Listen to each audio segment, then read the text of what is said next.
Welcome to the Spirit of a Badass, where we celebrate stories of courage, hope, and resiliency. I'm your host, Alecia Jacobson. What's up, my badass friends? Thank you for tuning in today. I'm happy you are here.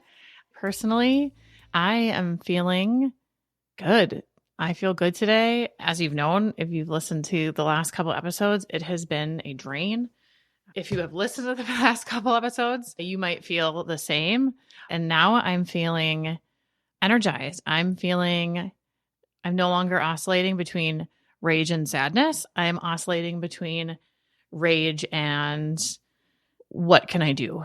And just like I talked about in last week's episode, finding where can I find my voice? Where can I find my place in this? What is my purpose here? I don't know what it is, but I'm feeling excited. And I think I told you that I had all these ideas of things that I was going to record. And then I kind of got in a little bit of a slump, and I was just kind of coming on and purging and sharing what I was seeing around me, and then kind of how we can put one foot in front of the other. And today, this episode, it was already an idea before that, but as I'm sitting here kind of writing it out and thinking about it, I'm excited to share it with you today.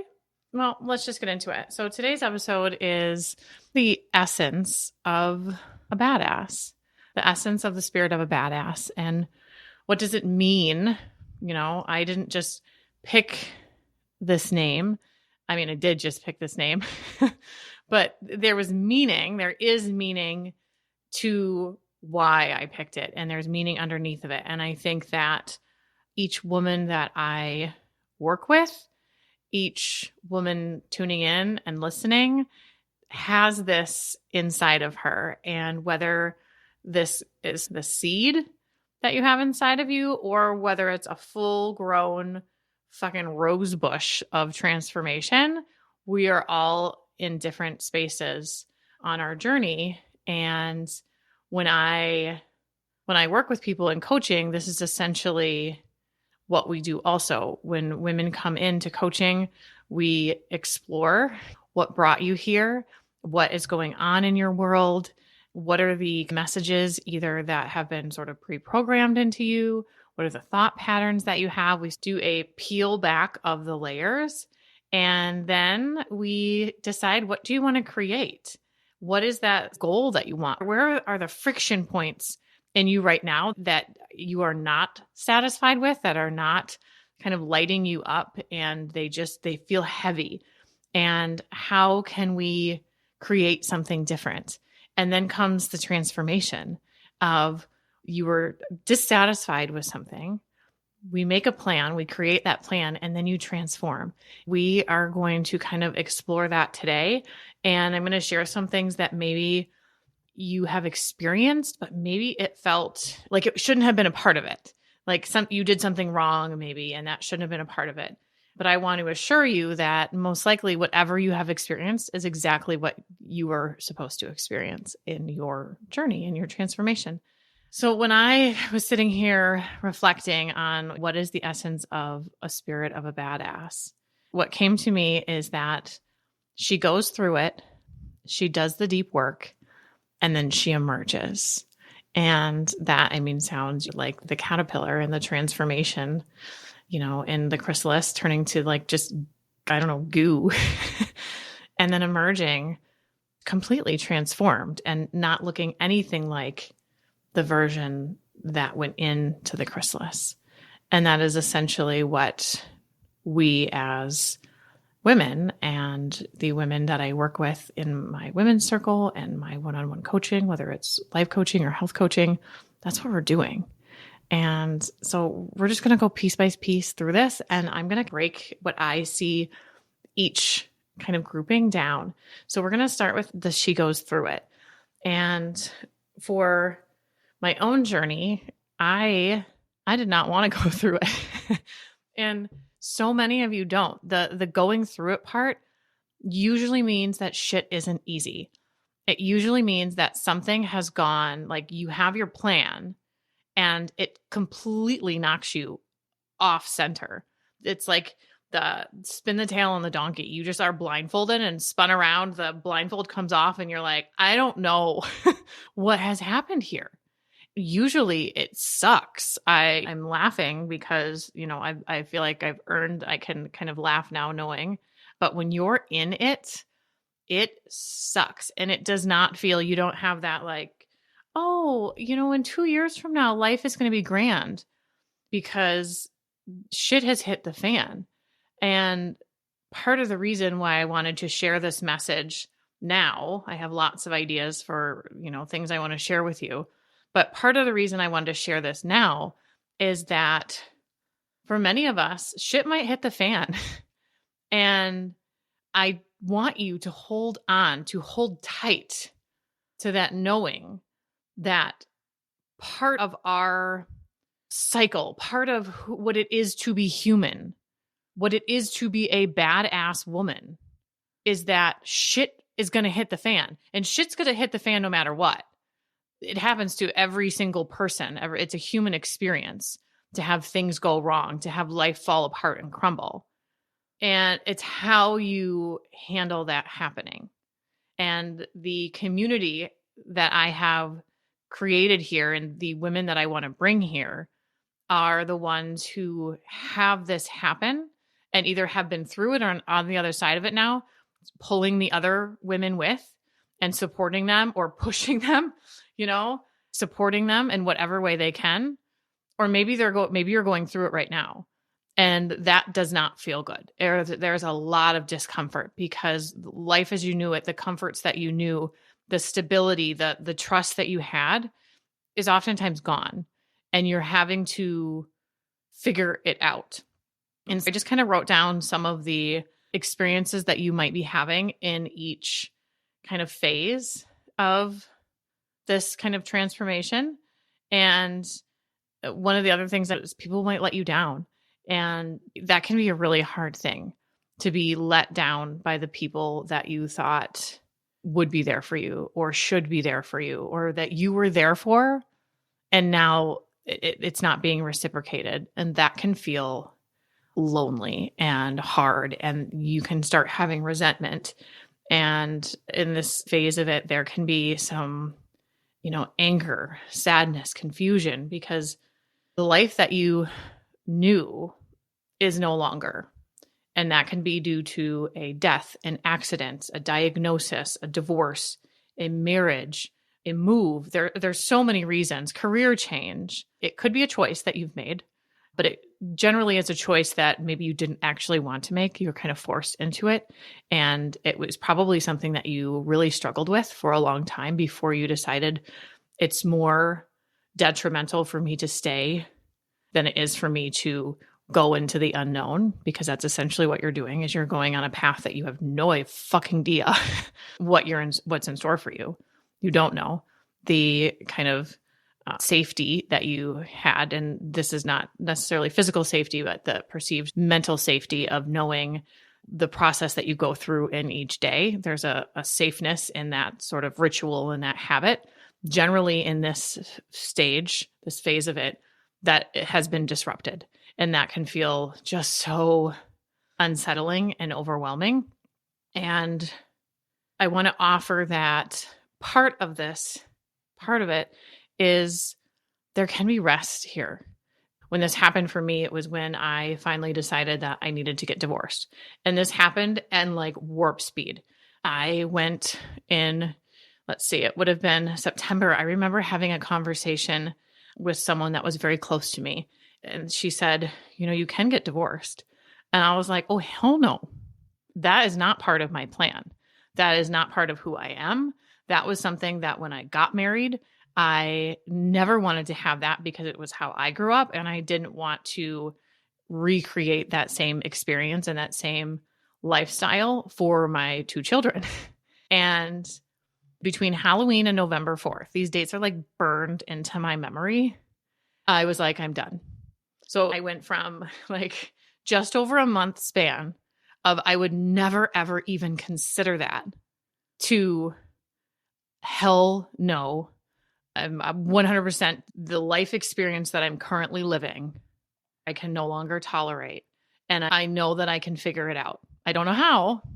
I didn't know the path, but I had just I don't know if I trusted myself then. I just knew that I could no longer tolerate what I was tolerating. And there was some rest in there. There was periods of such intense stress that I had that my body literally shut down. And this is something in the women's circle over the past probably month. This has been a topic of if you don't rest and take care of your body, it will shut down so that you are forced to take care of it. So in here, if you're in this phase, or maybe you're supporting somebody in this phase, really leaning into that restful nature, because your body is on 100% high alert, probably over, if you can go over 100% high alert, it is just going. The adrenaline is going, and you have to be able to also give it that calm, that rest. There's nothing to prove. Leaning into that sort of restful period is so important so that you're able to keep going. Because if you're listening here, you're not a person that gives up. You're a person that knows, I'm going to experience this hard thing. Sometimes it can be so life-changing that it just fucks you up for a long time. But so many, the guests that I've had on here, my own lived experience, the people that I've worked with, when they have gone through the shitstorm, they come out the other side. They have learned something, many things often, and they come out of it completely transformed, living a life they never thought they could even dream of because they were stuck. Kind of a situation like this, which is totally unrelated. If you listen to my response to the election results, I talked about the school that my kids were in and how this principal came and completely changed the dynamics of the school. Before that happened, I had never, my kids, that's just where we were going. That's what we were doing, with the exception of my older one. But my younger three, that's where they were going to go. Now, when this all happened, my daughter was in first grade. She was not thriving in this school. Even though she had great friends. I love her teachers. I had friends that would sit with her, but she would cry and she didn't want to go. And she was really quite miserable. My older one thrived there, but had this not happened where she was in this situation and we were kind of thrust into it of, I cannot stand this. I cannot allow my children to be a part of this environment. And I pulled her out and we went and found a different school. She started that school absolutely thriving. Absolutely. And it was something that I had never even considered prior to that. It never even crossed my mind to explore other options until I had to explore other options. And then like week one, thriving. And that's just a small kind of, it wasn't small at the time. It was really fucking big and it like overtook all of my life and my energy. But for her experience, that completely changed everything for her. And she went from being just unhappy and not thriving to over the top happy, found her bestie that she'll probably have forever. They are both like the same age, but have high school siblings, which is really hard to find. And they immediately clicked. And we wouldn't have had that had I not been in a really shitty shit hit the fan type of situation. So just a couple of ways to look at this, and remember to rest. Don't get stuck there for too long. Just even with like the energy that we're feeling now, you have to move. You have to be moving and moving forward and one foot for the other. And I have I'm going to figure it out attitude.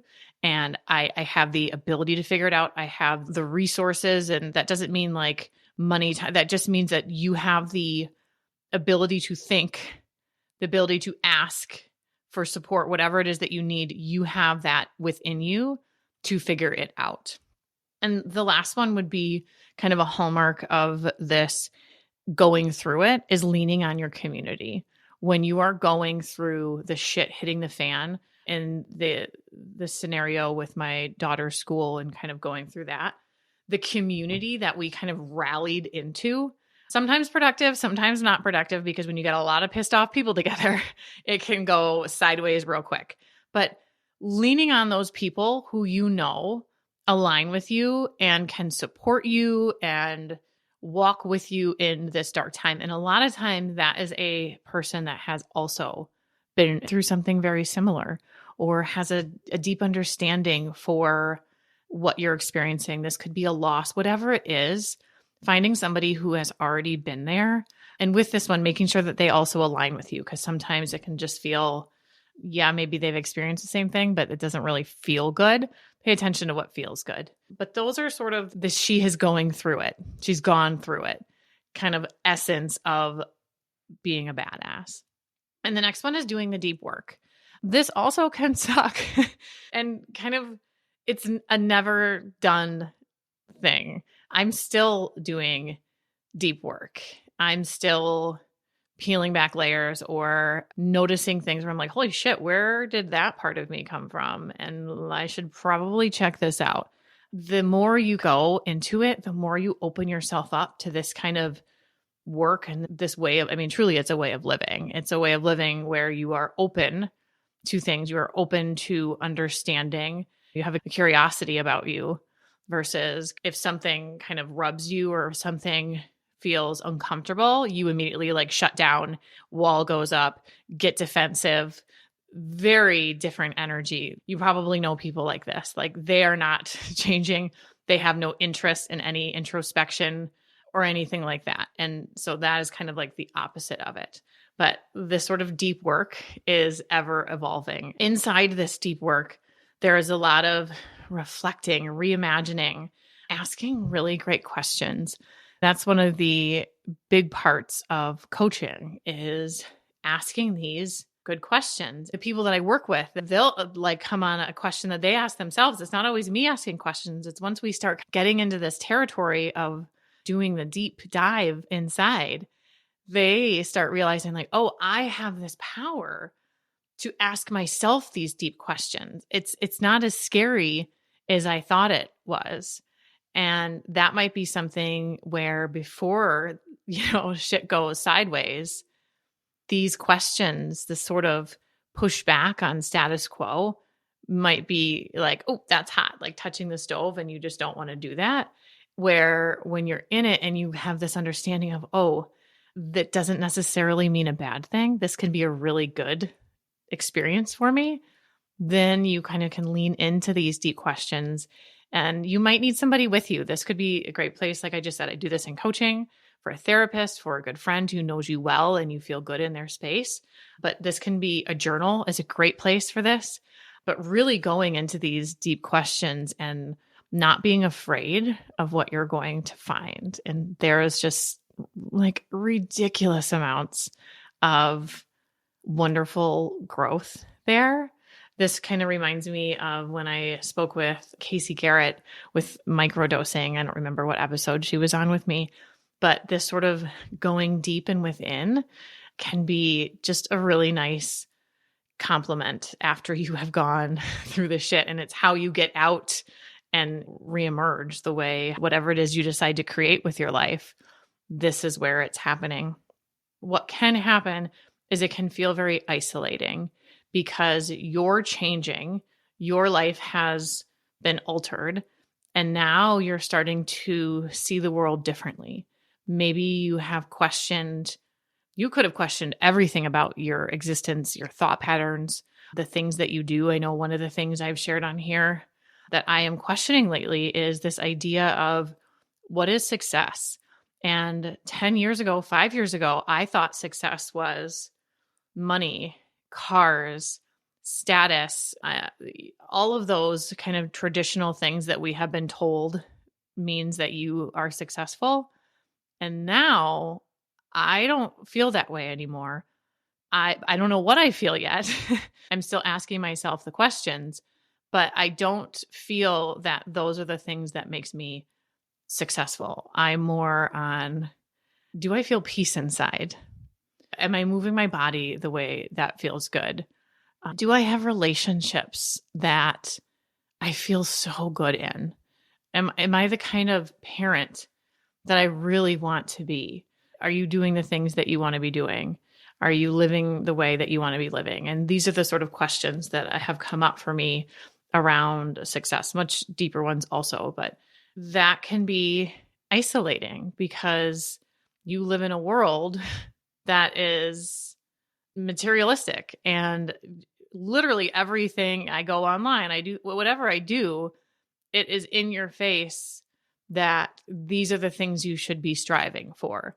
And if I'm kind of going in a different path, that can be isolating in a way, because it's like you kind of get pulled back into it. And it's like, how far do you want to go with this thinking? And that's totally up to you. Like I said, I don't know yet where I am with it, but these are the sort of things that happen when you're going through this sort of unlearning of old habits and figuring out what you want to create.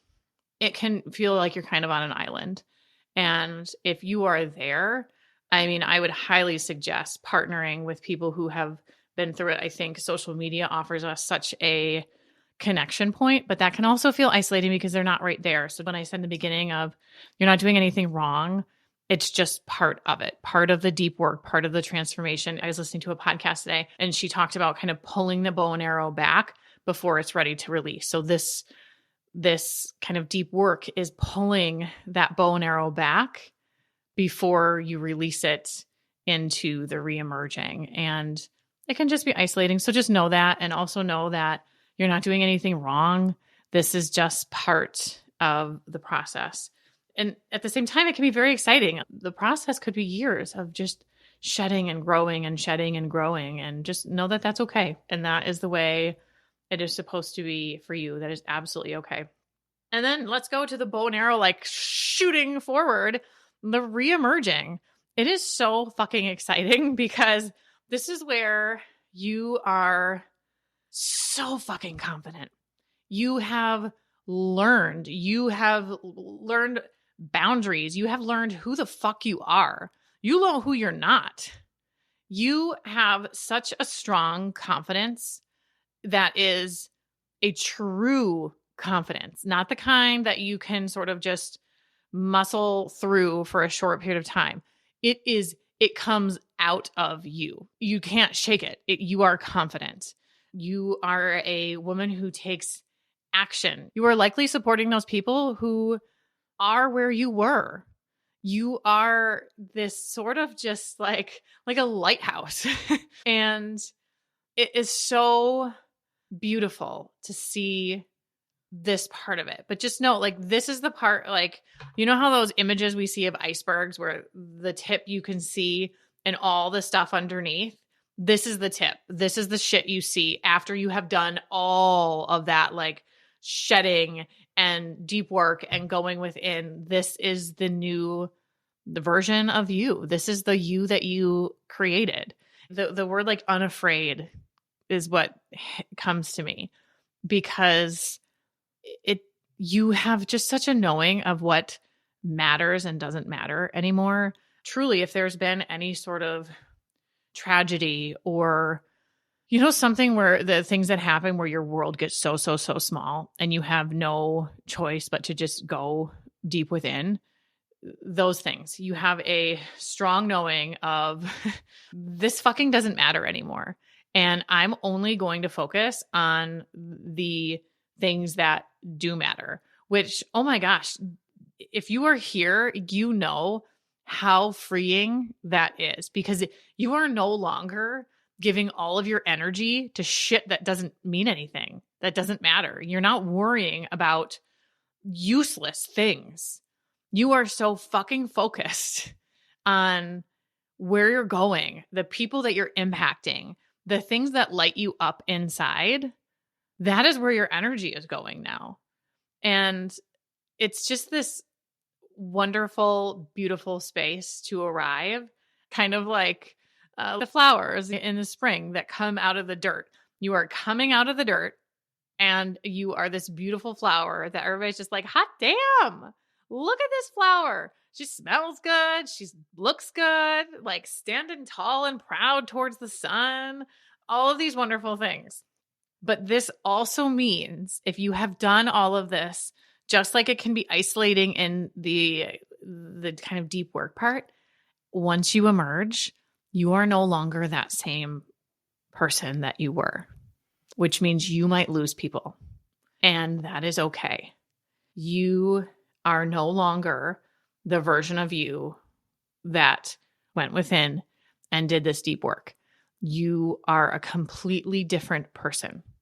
And naturally, some relationships, some might have been great relationships, and they were great for the person that you were, and they were great for the connection that you had then.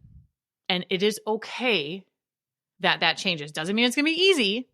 It doesn't mean that the mourning and the feeling of loss, that is still there. You are still going to have to grieve this relationship or connection or whatever it is. That is a part of our humanness. And knowing that you will find the people who are a match for who you are now, who meet that energetic space of where you are. Doesn't mean anything's wrong with that other person. Maybe there fucking is. I don't know. But it doesn't have to mean anything's wrong with them or that you're wrong for leaving them and distancing yourself. It just means you're different. It just means that you have become someone new, and you will find the people that complement your newness, who you've grown into. You will find them. Your personality, your energy, this new confidence, all of who you are now is going to attract them to you like little magnets, little badass magnets. So just wherever you are on this kind of continuum of evolving badass, but the annuals that come back every year, they die off and then they reemerge again. So this isn't like a one and done thing. This is a constant thing. And that is the essence of a badass. That is the essence of the spirit of a badass. It is this openness, this willingness to let parts of you die off and being brave enough to step in to the version of you. This is an evolution and will always be changing. Shit's going to hit the fan several times in our life. And we have to be able to adapt and be flexible and kind of flow with it. Because when we resist it, that's when it just gets dark and feels icky. Where if we flow through it in this way and we're able to go through it, do the deep work and reemerge and just rinse and repeat when we have to and be in those moments, that is when we are truly being fucking badasses. That is when we are showing other people also. And you don't have to. Some people like to do this all on their own and nobody knows. But people will notice and other women will notice. And you are such a beacon. You are such a lighthouse when other women see you doing this. You give them permission. You show them it is possible. And we need you out there sharing your light. And especially now, share your fucking light. Just share it and let it shine so bright. Don't have any shame or ickness about what you have been through, what you are going through. You will go through it. You will process it and you will do all the work necessary to be the badass that you are. It's in you. It's already there. So that is the essence of the spirit of a badass. And I am thankful for all of you badass listeners that I know are on this kind of path right now or have been there and are out there you're doing the shit. You are spreading the light and you are doing the things. And if you are on this and you're like, wait, I need that kind of support, reach out to me and we can see what it would look like to work together. And this is literally what I love doing, is working with women and walking with women on this path and helping them find whoever the fuck it is that they are and whatever life they want to create and going out and creating it and living it and being so motherfucking happy, so happy and so full of joy and peace. And you still have the stress of life, but you are having that while you feel so alive and content and happy with what you have created. And there's so much beauty in that. All right. I will see you next week. If this was like, hell yeah, and you know somebody that this would really resonate well with, please share it with them. Connect with me on social media. Send me a message. Screenshot the podcast and put it in your stories and tag me. And I will see you next week. Spirit of a Badass is a Lit Path Studios podcast and is produced by Jamie Gale and Alecia Jacobson. Music by Shane Ivers. We'll be back with another inspiring interview. Until then, keep your spirits high and your energy badass.